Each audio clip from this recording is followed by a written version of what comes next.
O Brother, Where Art Thou is a film from the Coen brothers set in 1930s Mississippi, in which George Clooney and his fellow inmates escape from a chain gang and try to make their way back home. Clooney's character is named Ulysses because the Coens deliberately wanted to make a modern retelling of the Odyssey. Now, it's mostly an adaptation in broad strokes. Ulysses is trying to get back home to his wife, who has been alone so long she's entertaining other suitors, and along the way he runs into a cyclops and some sirens, but a lot is different in specifics, mostly related to the change of time and place. Ulysses is real concerned about his hair, and he and his buddies end up accidentally getting radio famous.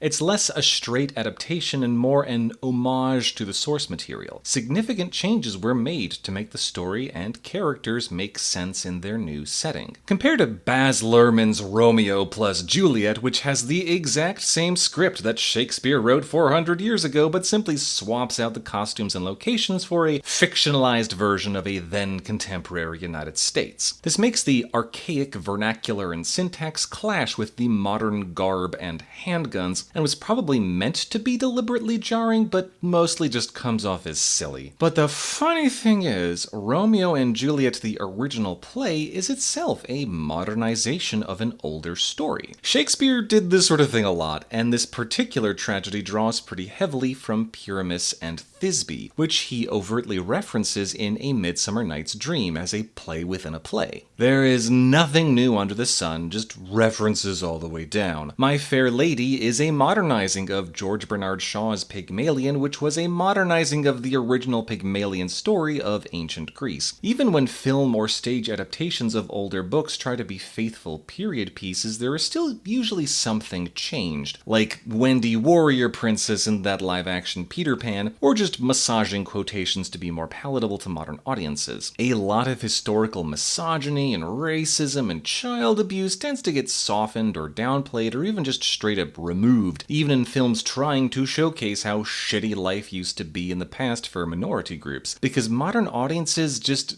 don't want to see that, or because modern screenwriters don't understand how different the past was from today. Now, this can be a problem, because often when you modernize a story out of its original context, you lose what the original author was trying to say. Ralph Fiennes made an adaptation of Coriolanus with way too much shaky cam, where the actual, possibly historic Roman general of the title is changed to the dictator of some unnamed modern fascist state, and it just doesn't really work. That kind of power politics just doesn't exist anymore, and certainly to Western audiences living in democracies, it feels off. Yes, there are fascist and authoritarian regimes currently in existence, and many more in living memory, but they don't take power in the same way a Roman general would have. This is why basically every production of Macbeth sets it in medieval Scotland, and Hamlet is always at least set within some kind of older monarchy. If you want to set those plays in a different time and place, you will have to make significant changes, or else you'll just have a product that's weird and dissonant. On the other hand, certain themes can resonate regardless of the time period. Mary Shelley wrote Frankenstein in response to then-current experiments in medicine and anatomy, but it is very easy to draw parallels to the now-current rise of AI. And one author who will probably never go out of style is Charles Dickens. A lot of Dickens's novels focused heavily on what has rapidly become my favorite topic of discussion on this channel, class. A Christmas Carol is about putting the fear of hell into rich people so they stop being so shitty to poor people. Great Expectations is about how it's not your parentage that matters, but the resources you are given that determines your success in life, which is why the rich stay rich and the poor stay poor. And perhaps none of his works are so keenly demonstrative of this theme than the book he is best known for, Oliver Twist. Bleak, dark, and piercing cold, it was a night for the well-housed and fed to draw round the bright fire and thank God they were at home, and for the homeless, starving wretch to lay him down and die. Many hunger-worn outcasts close their eyes in our bare streets at such times who, let their crimes have been what they may, can hardly open them in a more bitter world. Page after page after page of this book is devoted to showcasing just how brutal and needlessly cruel the Victorian systems of dealing with the poor were. Throughout, Dickens affects the point of view of a rigid conservative, matter-of-factly saying how all these draconian measures are necessary to deal with these horrible vermin who leech from the Queen's teat, all while copiously detailing the catastrophic results of those measures: starvation, illness, and death, particularly of children. However, Oliver Twist was also one of Dickens' earlier works and was originally published in serial format, the Victorian equivalent of a weekly comic book or web novel. Many chapters end in cliffhangers, and the story changes as the author hits upon different ideas. About 2/3 of the way through reading it, I realized it had been like 30 pages since we'd last even seen our eponymous orphan. Oliver barely figures in the second half of the book. It's almost like Dickens got bored of this meek little waif he created and decided to focus on literally everyone else. Where the first half is a biting satire of poverty in Victorian England, the second half is a melodramatic soap opera full of revelations and secret relationships. And of course, the cliche of Dickens being paid by the word is very accurate. He is very verbose, often writing paragraphs composed of a single sentence riddled with commas. But despite all that, Oliver Twist is a classic for a reason. Dickens, however verbose he was still a very good writer, getting his points across and characterizing his characters very effectively. He even uses the Victorian equivalent of "because of woke." "Meat, ma'am, meat," replied Bumble with stern emphasis. "You've overfed him, ma'am. You've raised an artificial soul and spirit in him, ma'am, and becoming a person of his condition, as the board, Mrs. Sowerberry, who are practical philosophers, will tell you, what have paupers to do with soul or spirit? It's quite enough that we let 'em have live bodies. If you had kept the boy on gruel, ma'am, this would never have happened."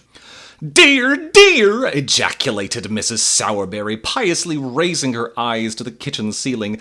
"This comes of being liberal!" Now, the shadow hanging over all of this is the character of Fagin. In the book, he is simply described as the Jew. He is the only character described by his ethnicity, and most of the time Dickens calls him the Jew instead of using his name. And he is a wretched miser who lives in squalor, employing a band of child pickpockets to increase his ill-gotten gains. Now, to be fair, Dickens never attributes his greed to being Jewish, nor does he ever say anything to explicitly demean Jews, but he did consciously decide to write the character that way. This wasn't even a matter of times were different. People wrote him letters while the chapters were being serially published, asking him why he made Fagin into such a stereotype. And to Dickens' credit, that pushback gave him pause, and in the latter half of the book, he much more often refers to Fagin by name. He also later strove to include sympathetic Jewish characters in other stories. Because of Dickens' verbosity, Oliver Twist is also rather long. When the time came for the story to be adapted into a film, cuts were going to have to be made. To roughly summarize, the book has Oliver, born an orphan, famously ask for more food, which gets him in trouble. He ends up in London, where he's caught up in Fagin's gang of thieves, but is rescued by a kind old rich man, Mr. Brownlow. However, the very first time Oliver is allowed outside by himself, Fagin has him kidnapped and set back on a path of thievery. Then, on a robbery with Bill Sikes, he is again rescued by a different kind old rich person, Mrs. Maylie, who takes him in and adopts him. This is where the book basically forgets about Oliver and turns into a soap opera where Mrs. Maylie's son is in love with this other girl who was also raised an orphan, but then later turns out to be Oliver's aunt, and there's a whole subplot of Oliver's half-brother scheming with Fagin to deny the kid his inheritance. It's a lot. And basically every adaptation of the book has entirely dropped the second rich person and the silly melodrama. While there have been many film adaptations of Oliver Twist, the first major production was in 1948 by writer-director David Lean. This black and white version has incredible cinematography and fantastic performances, weighed down by the massive fake nose they gave Alec Guinness. Woof! However, importantly, in addition to dropping the Maylie subplot, they had Oliver get kidnapped by Bill Sikes, making him relevant for the climax and giving him literally anything to do at the ending. The other important film version was Oliver, with an exclamation mark, based on the Broadway musical of the same name. It follows essentially the same plotline as the 1948 film, including replicating some of its shots, except cutting even more of the melodrama characters and fleshing out the important figures more, like Nancy, Bill Sikes' doomed girlfriend. Despite cutting plot lines, it ends up being an hour longer than the 1948 film, which is very economical in its storytelling and superbly edited. In contrast, the musical film has multiple extravagant dance numbers where everyone in London is singing and hopping around. This is easily the most excessive musical I have ever seen. My jaw was slack at multiple points just thinking about the logistics of choreographing and paying that many extras. The worst part is most of the songs just halt the plot right in its tracks and go on for way too long. Why is this neighborhood singing under Oliver's balcony? How does this serve the story or Oliver's character? What is happening? And while Ron Moody's Fagin is less obviously a stereotype than Alec Guinness, all his songs still evoke klezmer in a slightly uncomfortable way. In this life, one thing counts. In the bank, large amounts. You gotta pick a pocket or two. At least Fagin and the Artful Dodger get a happy ending in this one. And that's another thing. In the book, the Artful Dodger has the one scene introducing Oliver to Fagin and then is just gone. He's shipped off to Australia off screen. Dickens creates this iconic character and then does nothing with him. Both of these films rectified that and gave the Dodger more to do. And all of these changes, this chain of adaptations, is modernizing. Each version has made changes to better fit the audience and the themes of the then current day. Now, naturally, with such a prominent public domain work out there ripe for the taking, Disney was eventually going to dig their claws into it. Soon after taking over the company, Michael Eisner and Jeff Katzenberg realized they were gonna have to make more movies after The Black Cauldron and The Great Mouse Detective released. So they hosted something called The Gong Show, inviting folks from across the animation department to pitch ideas. Most notable from this meeting were John Musker's pitches for The Little Mermaid and Treasure Island in Space, which were both rejected by Jeffy Boy at the time.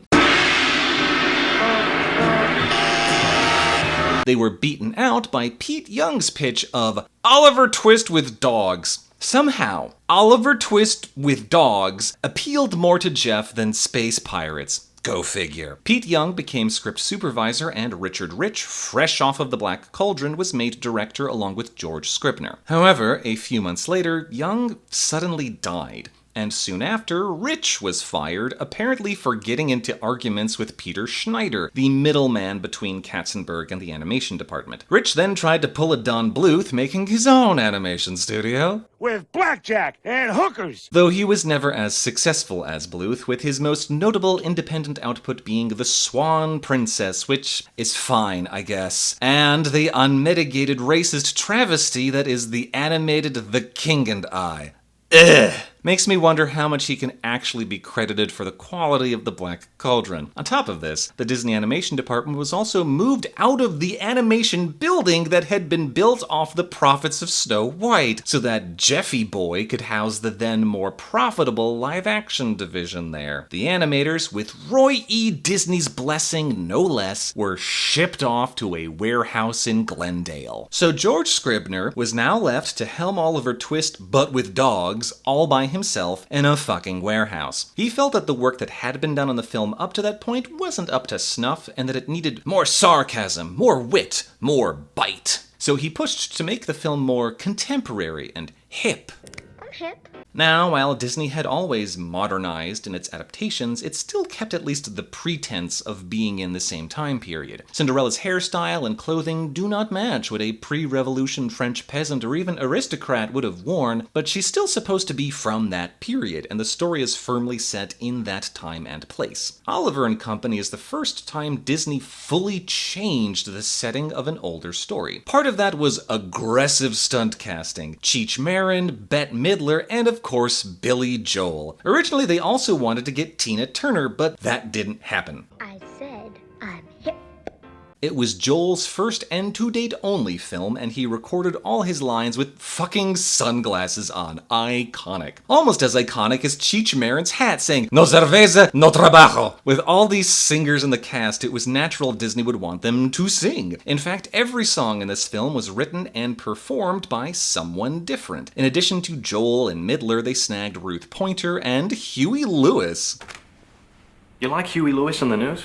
Lewis's song was co-written by some guy named Howard Ashman. I'm sure we won't hear from that guy ever again. The film also makes extensive use of CGI, far more than The Great Mouse Detective, with digital cars and pianos and stairs and Brooklyn Bridge. All of this together makes Oliver and Company, as it became titled, one of the most aggressively late 80s, early 90s movies you will ever see. It's practically a period piece. However, Jeffy Boy wasn't giving the animation department a whole lot of money, and paying a bunch of pop stars ain't exactly cheap, nor was rigging up all that new technology. The result is one of the ugliest looking films in the whole canon. We've got the thickest black ink line since 101 Dalmatians, an almost gangrenous color palette, and some severely uneven animation quality. We start with a slow zoom into a stationary charcoal sketch of Manhattan as Huey Lewis starts to croon. Now it's always once upon a time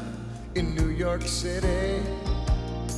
Oliver here is now a kitten rather than a human orphan. This choice, while making a certain perfect sense from a marketing perspective, wanting a cute and cuddly character that will appeal to children and sell boatloads of toys, entirely removes the original context of Dickens' story. Now again, this is not necessarily a bad thing. Adaptations can absolutely have a different focus from their source material and still be good. But in this particular instance, it means that instead of highlighting the institutional neglect of the orphanage to workhouse pipeline, we instead have a more individualistic story about how poor cat Oliver has it so hard in life. Oliver Twist of the novel doesn't have a shitty upbringing to make the character a poor little whoopee for us to empathize with. That's a side benefit. Dickens was squarely focused on the systems in place that made life hell for not just one orphan, but every child in that situation. There are multiple characters in the book who look down on Oliver and tell him he deserves every single punishment he receives, and to be grateful for the scraps of bread he's allowed the privilege of eating. The prior Oliver films may have played down this aspect a little more with each iteration, but it was still there. Gee, I wonder why there's a massive sign saying "God is love" on the wall as these children march along to their insufficient meal. I'm sure that won't come up in the Hunchback video at all. Shut up and drink your gin.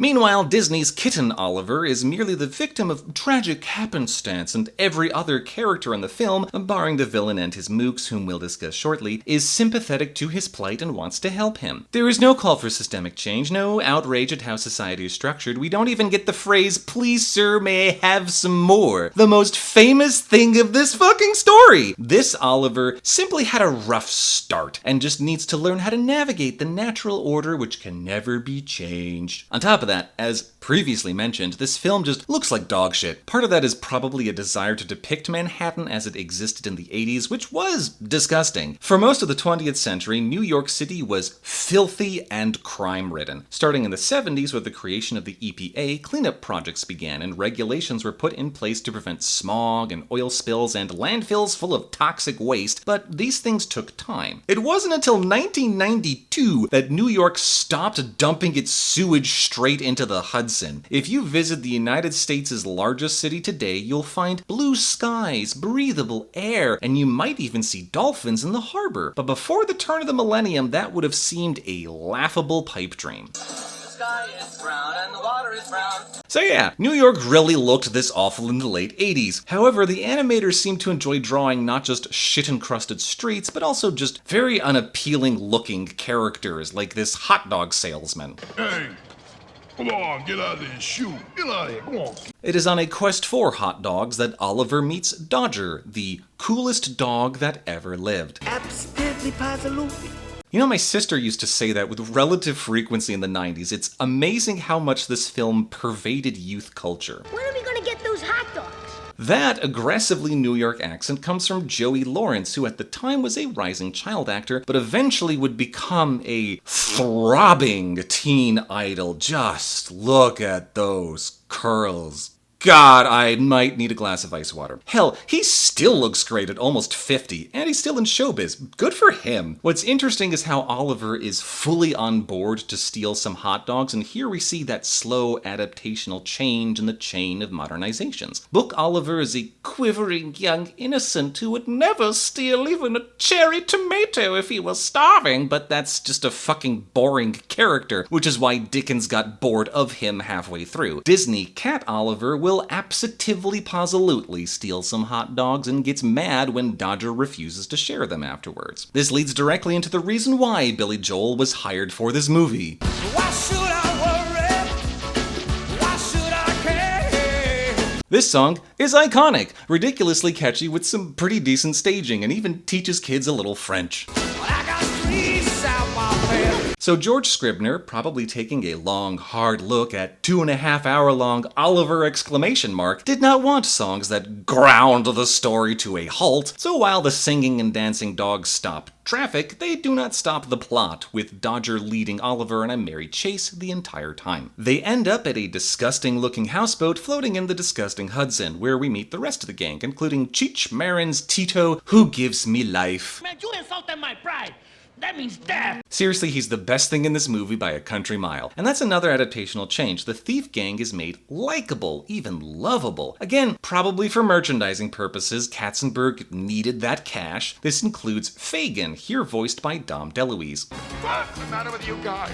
Now, where in the book, Fagin is an irredeemable villain, abducting Oliver more than once and trying to trick him into performing a crime so that his half-brother will get the full inheritance, getting a handsome sum himself along the way. The two prior films took steps to make him a bit more likable and sympathetic, though still antagonistic. We have now completely swung the other way, and Disney's Fagin is a pitiable schlub with one of the most horrendous character designs in any canon film. Like, he looks like a freshly snuffed out cigarette butt. DeLuise does his best to make him appealing to listen to, but there's just no getting past this awful visual design. At least he's not a Jewish caricature anymore. And this also leads into the largest change Disney made, which was making Sykes the main villain. In the book, Bill Sykes is a thief who brings stolen goods to sell to Fagin as a fence. Disney's Sykes has loaned poor little schlub Fagin some money, and he has decided to come collect at this precise moment. Visually, Sykes looks a lot like some of the caricatures the animators made of Ron Miller, their previous boss, but a glasses-wearing, cool and collected mobster breathing down your neck, demanding the return on his investment with all speed, feels a lot more like a subtle dig at Katzenberg. Surprisingly, book Bill Sykes does have a dog, making cartoon Sykes's Dobermans not as much of a stretch as you might at first think. Sykes gives Fagin 3 days to find the money he owes and screeches off in his fancy black car. Woof, nothing dates a New York movie like the Twin Towers. Never forget, I guess. Fagin sends his gang of surprisingly obedient street dogs out to steal shit, and they decide to steal a fancy car. Inside said car is our nice rich person for the evening, Jenny, driven by her adorable butler, Winston. Originally, she was going to be Penny from The Rescuers, until the animators realized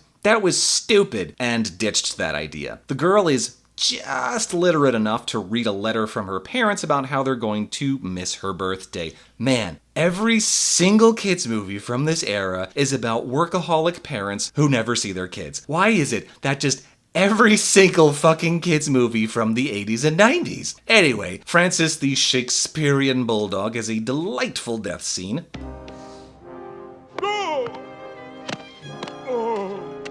And with Winston distracted by the dog he thinks he ran over, Tito and Oliver sneak into the car to hotwire it, resulting in our poor Chihuahua getting electrocuted and Oliver adopted by Jenny, despite the butler's protests. Georgette is not going to like this. Georgette is voiced very loudly by Bette Midler, is a new twist to the Oliver story, a member of the nice old rich people family who does not want the precocious orphan around. Do you happen to know out of whose bowl you're eating?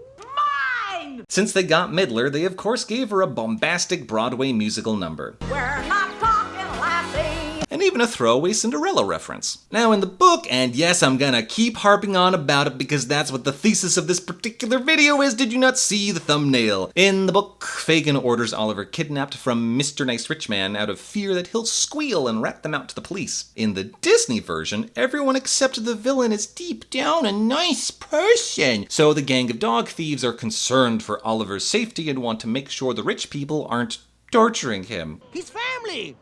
His blood! Of course, once they sneak in there, they see their little cat friend is living in luxury. Hey man, if this is torture, chain me to the wall.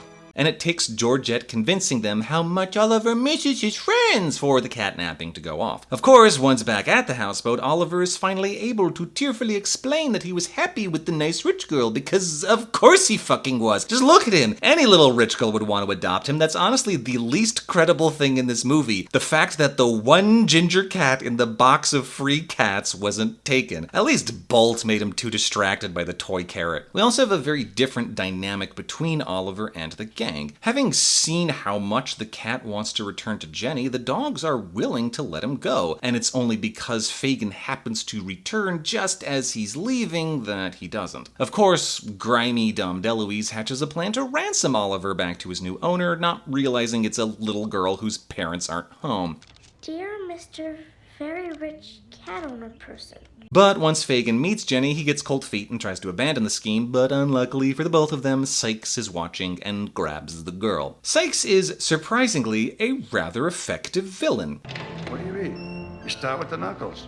Most versions of Bill Sykes give him a very short temper and a violent streak a mile wide. He doesn't use big words, he doesn't think before doing things, he just acts on his impulses. Disney's Sykes is calculating and cunning, but still brutally violent when necessary. Oh no! Oh no! Oh no! No! Stop, please, Sykes! So what do Fagin and the dogs do now? We sit down, we talk it over, we think it out, we decide upon a proper course of safe action, we stay calm! They mount a rescue with an unhappy Georgette in tow. I broke a nail. She and Tito have been slowly building up an enemies to lovers arc, After you, my little croissant. which has a mildly amusing payoff at the end, but it's still fun having Midler and Marin bounce off each other. Funnily enough, the plan of getting Oliver through a small window in order to unlock the door to let everyone else in is straight out of the book, though there it was to let Bill Sykes rob someone else. Didn't order any pizza. Man, Disney Sykes walked so that McLeach could run. I cannot wait to talk about that motherfucker in a couple videos. Anyway, there's some brief shenanigans in the warehouse. Fagin gets everyone out on a scooter, and Sykes gives chase in his evil black CGI car, even into the fucking subway. This action scene is brief, but brutal. And Sykes getting run over by a train is one of the most memorable villain deaths in the canon. But of course, we have to have a stupid fake-out death. I fucking hate fake-out deaths. And before y'all get in the comments about Gurgi actually died. Taran and the gang had to make a bargain with witches to bring him back to life. Oliver just takes a couple seconds to wake up. For fuck's sake, people, check for a pulse. Jesus Christ. The movie ends with Jenny's birthday party with everyone still alive invited. Thanks, everyone.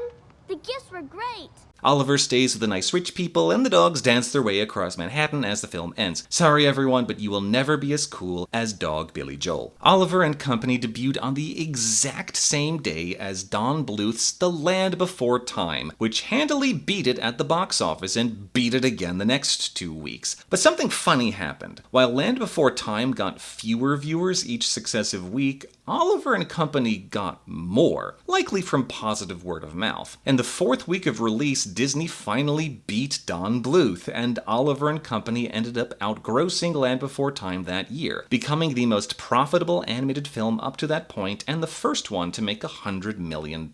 While this success pales in comparison to what is to come in the Disney Renaissance, it was enough to convince Eisner and Katzenberg to release an animated film every single year for the foreseeable future. But while Oliver and Company may have been a financial success, does it succeed as a modernizing modernizing of Dickens' Oliver Twist. As should by now be fairly obvious, I do not think it does. All the rough edges of the characters are smoothed away. That is, personality-wise, visually this movie is ugly as sin, but there's no real moral ambiguity to anyone. There's no indictment of an unfair system. There are simply characters who happen to be in a rough situation at the time who are able, through gumption and effort, to make things better for themselves. Just pick yourselves up by your bootstraps, y'all find a nice rich person to adopt you. In the original novel, Oliver Twist's adoption and happy ending are supposed to make you think about all the other orphans still rotting in the workhouse. Disney Oliver was the singular kitten not adopted out of the cardboard box. Everyone else got their happy ending and no systemic correction is needed. The one aspect I could say Disney did better was finally fully ditching the whole secret rich relative subplot. Dickens was probably trying to make a point that the only reason Oliver got out of poverty was because he secretly had a rich family member, but he doesn't really drive that point home very well the way he drives home the rest of his messaging, so it comes off as contrived. Oliver shouldn't need to secretly be the rich person's grandson or brother or great-nephew in order to receive a home and family. Every single child deserves a home and a family who loves them regardless of their class or even their actions.